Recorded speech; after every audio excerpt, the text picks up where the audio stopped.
Okay. What the hell was that? I don't know what to say. I'm at a total loss of words since I kind of have a lot to say. I'm gonna just try to get to the point, but boy, was that a letdown. I mean, really, after this tragic change of tone we had in like 2 years, this is how you decide to end this series.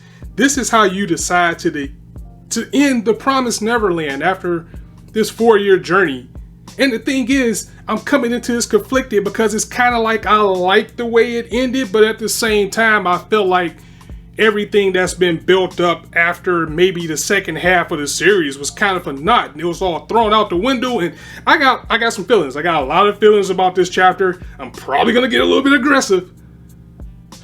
So let's try to get into it. And when I say I'm conflicted, maybe it's because deep down I have a personal attachment to this series. I still love the series. I still love the series very much, and you guys who have been on this journey with me, a part of me expected this bittersweet ending all along, but that's because I thought it would all make sense in the end. Instead, we got this total mess that was finale, and it affects my overall grade of the series. I'm just going to be straight up honest. I mean, this was just pointless. It was just pointless after the build-up that we had. All right, Scott, let's relax. Let's start fresh. Let's try to do this from the beginning, just like how we do it in the old days. No, we're gonna get right in. This is a finale of Promised Neverland. We're gonna get everything out on the table, and you might want to sit back because this video is gonna be long. So, and with that, after 181 chapters of Promised Neverland comes to an end. Oh my God, it's a spider. That's staying in. That's staying in. That was too good. That was golden. That's staying in. But let's get back to the chapter. Okay, before I was so rudely interrupted, chapter 181 of Promised Neverland, finale of the series. We're coming to an end after 4 years, and much to people's chagrin, you may feel some type of way with how this all ends, and that will always be the case. No ending is perfect. Well, unless you're talking about Full Metal Alchemist. I mean, you can't get a perfect ending than that, but that's another story. Anyway, but the contrast to how the Promised Neverland ended is one that you kind of always see in a Shonen Jump title, even though it's still a little bit unconventional. It's like the audience is always going to want more, because it seems like when you get these shonen titles, there's always a time skip to show everyone older and show where everyone goes. And Promised Neverland didn't do that too far. It only went maybe 2 years.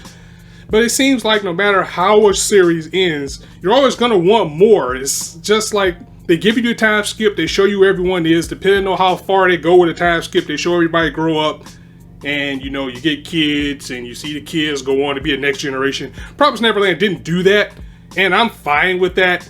The thing is that we've just been so conditioned with seeing these larger than life final battles when things come to an end, and seeing characters with children, and seeing all your ships and all that happy stuff, and getting some type of closure. And that's my biggest thing with the ending to what happened with Promised Neverland, is that we really didn't get any type of closure. We got the bittersweet ending that perhaps a lot of us wanted or was hoping for, but just because you want a bittersweet ending, you still kind of want some type of coherent or a conclusion that you can kind of look and say, okay, that was messed up, but I'm fine with it. And I just didn't leave this finale feeling that way. And the thing is, with Promised Neverland, for it to make such a drastic turn from where it started with the beginning of the series, you almost wanted it to end like in a kind of a bad ending type of way. And it just seems like as we headed to the conclusion, it seems like Shirai wanted to do that, but at the same time wanted to exert some happiness in it. I don't know if it was maybe, you know, backlash or something like that. It just seems like Shirai tried to give us the best of both worlds with this ending, and it just didn't mesh well. For Promised Neverland, the debut was one of the darkest series in Shonen Jump since probably Death Note. Again, it was just one of those things where you expected it to either go extremely dark, or you can take the changes that it made in the second half of the series and it go completely shonen and everything be happy. And it seems like it tried to meet in the middle, and it just didn't mesh well. And the series overall, when it made its deviation from, you know, psychological horror to more of a shonen survival type of series after Goldie Pond, that already kind of rubbed the audience the wrong way. And even when it did reveal other twists, turns, chess games, and cliffhangers that the series is known for, especially when it was at its peak in the beginning of the series, the best that we got was Norman's return after the time jump, and even that, it still felt like it was more of a predictable shonen series when it was all said and done, and that was not something that Promised Neverland was known for, and it just kind of makes you wonder, where did things go wrong? I mean, you could pinpoint things where it goes wrong. I mean, Goldie Pond was the peak of the series, and it just kind of went on a downslide after that. But you just have to wonder sometimes when you have these series and we don't get the inside scoop. We don't know what's going on with the mangaka and the company and things like that. Like, are they constantly rushed to a conclusion? Do they just want to end it right then and there? So they just give us, at most times, a half-baked ending? Or is this how they really intended it? You'll never know, and then whenever they come out and say it, it's going to be like, well, it'll be 20 years later before you know the truth. And that kind of hurts the series. And I don't know, I think the second half of Goldie Pond, after Goldie Pond, the second half of Promised Neverland, it felt like it went more of a typical shonen route. And it still kept and retained the darkness that the series was known for. I don't know, it just didn't work. But again, my disappointment is with the ending. It's not the series as a whole. I still think it did a pretty fantastic job, and it came along a time where, you know, we needed that breath of fresh air that it gave us in Shonen Jump. But I just feel like if you were going to make this big of a change, you should have just stuck with it, because this series started off as a really thought-provoking type of series, and after a while it just became shonen. And yes, Emma did make a sacrifice, but to give us this so close but so far ending, and so many other things that could have been done differently when it head towards the conclusion, it just kind of left a bad taste in my mouth. I mean, they brought back the freaking ghost of Connie just to kind of wrap things up and take us back to the beginning. We haven't seen, heard, or anything since Connie since the first chapter, but she made such a big impact that to have her in the finale, even as a ghost, to kind of guide Ray along to finding Emma. I mean, it was cool, but it just feels like it should have been used in a different setting, or maybe a better setting. I mean, even with using, you know, the spirits of Mama and Yugo, people that really did inspire Ray to change, to be the person that he is, to come back and guide him through to where we can find Emma and tie it all back into the beginning. That was cool, but the ending, and this is going to be the bulk of the video, it's just like I just didn't feel good after sitting down with this ending, and I know a lot of people are going to feel the same, and I don't want to come into this being a completely negative video, but just like I said, it's just the ending that I had a problem with, and not a series overall. So I guess I can just get all the things that I don't like out of the way. First and foremost, I really want to address this because I didn't get a chance to, or at least I don't remember if I got a chance to. Peter Otari was the weakest villain, not only in the series, but probably all of Shonen Jump history. The greatest villain in the series, Lewis, was offed, brought back to life, and did the typical shonen trope of making him an ally. And Yugo, who introduced us to the aspect of the series that it was still adults out there and there's still some type of hope for this human world, was taken away from us. And if anybody should have had shonen plot armor, it was him. And even the mystery of the human world, something that's been dangled in our face since at least when William Minerva was revealed, and it was a goal for the children to get to. We got there and it was just swept under the rug like nothing happened. I mean, they pretty much told us what the human world was and wrapped it up in like, what, 3-4 chapters, which could have been so much better. I think if they would have had a little bit more time in the human world, things would have came off a little bit better. I know way back in the beginning of the series, you know, people were like kind of hoping for a human demon war. We didn't get that. And the demon world, we spent so much time there that when we got to the human world, it was something new, it was something different, and it was just kind of like, okay, here it is. So that's the end of the story, and that was really disappointing. Also with Emma as a character, because we have to address the elephant in the room, as much as we kind of groaned because we knew that in the end she would be the hope is magic, friendship is magic type of character, and her ideals and the things that she fought for and believed in, we actually saw her grow and develop into a character that was a little bit different than Goldie Pond, and she was like more of the character that will do what it takes, and she still did for the most part, but it was still just kind of that happiness that everything just went her way, only for her to end up being exactly what we thought that she would be. She was a character that would never give up, and she would convince everyone that friendship is magic, and everybody that she meets she had this effect on, and end up helping her out in the end. And it just kind of cheapens what they built from her so far. I mean, when you look at the three main kids with Emma, Norman, and Ray, of course Emma was always on the bottom of my scale, but she made progressive turns to actually become a better and better character. Even at some point I said she was probably one of the better characters we've seen in shonen, only for her to just get relegated to just cookie cutter what she was. I mean, yeah, she still had the same ideals, but when it got to the point where she didn't want to kill any demons or kill any humans, I'm going to try to stop everything. It's not that it was a bad thing. It was just what we was expecting from the series already. And that was something that just didn't sit right with me overall. There's just so many things I wish was done differently, and the biggest one I would say is Isabella, Mama. Let's take that character who was a favorite of mine, and did she come out of this series as a redeemable character? Hell yeah, she did. She was a master of mind games to the very end, but I was a little hurt that they put her through this path of atonement and redemption, only for her to be snatched away from us too, when we were willing to forgive her with all the bad things that we did. Once we saw that she did what she had to do to survive, she may have even felt sorry, and she was sorry for the things that she did. We kind of hope that, hell, they were ass pulling and making everything happen Emma's way for everything else. They could have got her out and rescued her too. And part of me kind of expected for her to die, but I kind of think if they were going to kill her off, they should have just did it when the kids escaped. Or I know that would have been too much like Chrome, because you would have seen that, you know, she was in the same fight that the children were, but it just would have felt better for them to have her pull off this one last master plan, only to be killed off right before the kids got away. It was just too many things that were just too tropish.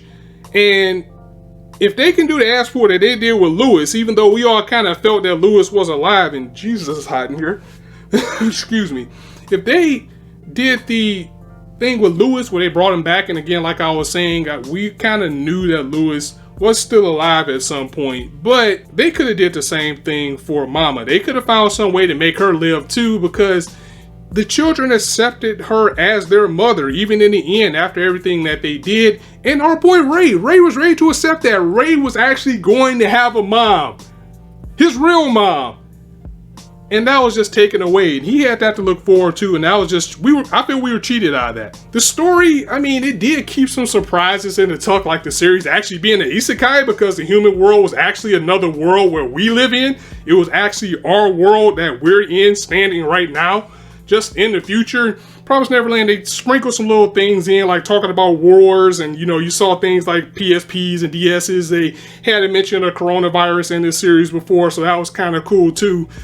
And, you know, the world was torn between humans and demons in war, and they were split apart. I actually like that, which is why I'm disappointed that we didn't really get that much time in the human world. I mean, once the kids got over to the human world, we saw a good Ratari, who's probably been generations and generations over here in this world. And when the farm kids got there, he was kind of like, oh, cool, farm children, let me go ahead and hide you guys and integrate you back in society. And they didn't talk anything else about it. I mean, is it consequences for them being over there? What was the ramifications? They just made it so subtle and swept it under the rug that it just felt a little half-baked. And I think if we had a little bit more time, and that's why I'm saying we don't know the situation, if this series was rushed or if this was the intention. I think if we had maybe one more arc to expand things on the human world, this would have came off a little bit better. We need to talk about the promise with Emma and the demon god. And as you can tell, I hate it, because I'm just going to be honest. This almost killed my opinion of the series. If the demon god didn't want to kill Emma or the kids, he should have just made her stay with him or in the demon world. To just separate her, take her memories, and then drop her into the human world only opened up the path that she will one day find these people again, even though he said there will be no future connections, which they did. And why even take the chance of sending her there if you wanted to punish her? I mean, part of me gets it, but I don't know. It just doesn't sit right with me how they did it. It just didn't get executed too well. I mean, if you're going to be petty, then go all the way with it. I feel that this was kind of a rush to a conclusion while everything else kind of seemed contained somewhat, but it felt like we just needed to get that gut punch in the end, and I feel like that's what the writing was going for Emma, you know, for her to have no memory, even though she's seen everybody again, she doesn't remember who they are. And there's some things there that can be open-ended, like the necklace is still there that Musica gave her, so maybe that will unlock her memories one day. But hell, this is the end of the series, so we won't know now. And the rest of the cast knows that she's alive, know that she's there, and they just have to suck that up and accept it. But do we have to? Because if you're gonna go ahead and tease that, you could at least just gave us the typical open ending that you usually see, where maybe they would have just walked past her in the village or something, and then you just get that glimpse like, oh no, it's Emma, there she is, and kind of left you with some type of hope that maybe they'll catch up to her and they'll find her. We just didn't get that. And they dangled this carrot in front of us of Emma finding this new life. She has a new name, which I don't even think they mentioned what her new name is.